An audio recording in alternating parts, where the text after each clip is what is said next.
Good morning students. मैं आपकी हिंदी की टीचर रश्मि सिंह आज आपको क्लास 7th की हिंदी पढ़ाऊंगी।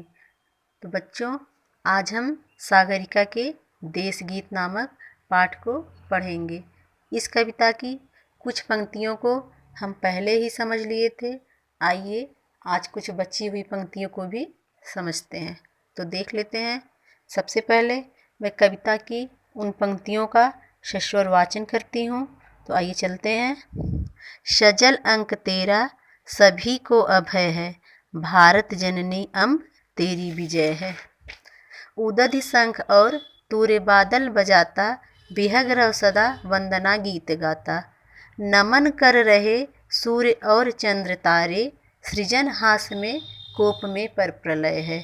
सदा वत्सला अम्ब तेरी विजय है, भारत जननी अम्ब तेरी विजय है। तो आइए अब इन पंक्तियों में आए हुए कुछ कठिन शब्दों को देख लेते हैं।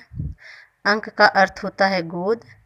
तूरे का अर्थ होता है तुरही, अर्थात यह एक प्रकार का ऐसा वाद्य यंत्र होता है जिसे मुख से फूंक मारकर बजाया जाता है। सृजन का अर्थ होता है निर्माण। उदधि का अर्थ होता है समुद्र। बिहग रव का अर्थ होता है पक्षियों का कलरव तथा वत्सला का अर्थ होता है वात्सल्यमयी, स्नेहमयी। तो आइए अब भावार्थ की तरफ चलते हैं। बच्चों, जैसा कि मैंने पहले भी आपको बताया था कि भावार्थ लिखते समय सबसे पहले संदर्भ और प्रसंग को लिखते हैं। तो संदर्भ और प्रसंग लिखने का तरीका मैंने पहले भी आपको बता दिया था। तो आइए अब भावार्थ की तरफ चलते हैं।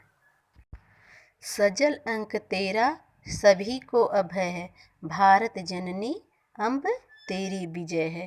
हे धरती माता, जल युक्त तेरी गोदी सभी को वरदान के समान प्राप्त है। कहने का आशय यह है कि इस धरती पर बहने वाली सभी तालाब, नदी, जलाशय, झरना आदि का बहता हुआ जल प्राणियों के प्रति तुम्हारी करुणा को प्रदर्शित कर रहे हैं। हे भारत जननी माँ, हे माँ तुम्हारी जय हो। उदधि शंख और तूरे बादल बजाता, बिहग रव सदा वंदना गीत गाता।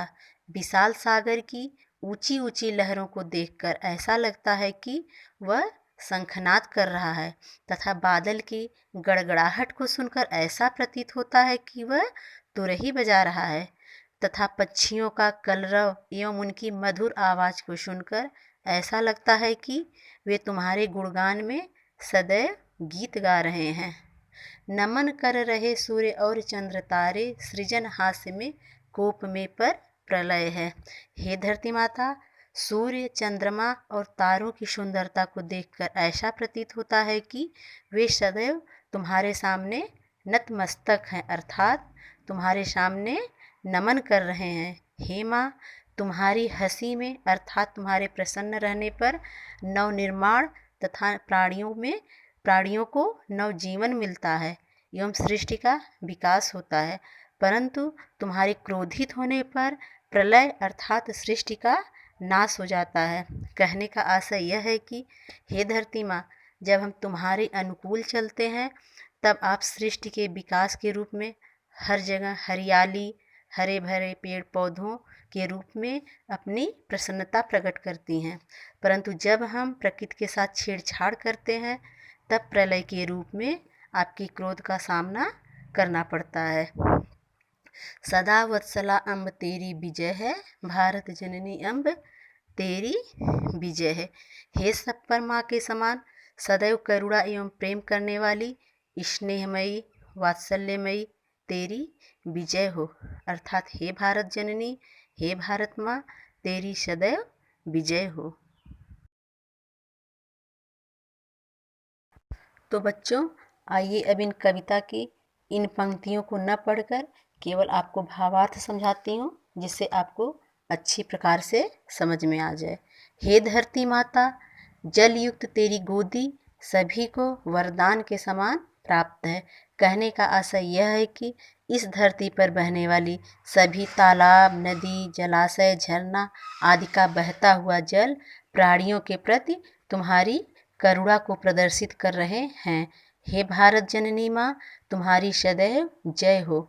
विशाल सागर की ऊंची ऊंची लहरों को देखकर लगता है कि वह शंखनाद कर रहा है तथा बादल की गड़गड़ाहट को सुनकर ऐसा प्रतीत होता है कि वह तुरही बजा रहा है तथा पक्षियों का कलरव एवं उनकी मधुर आवाज़ को सुनकर ऐसा लगता है कि वे तुम्हारे गुणगान में सदैव वंदना गीत गा रहे हैं।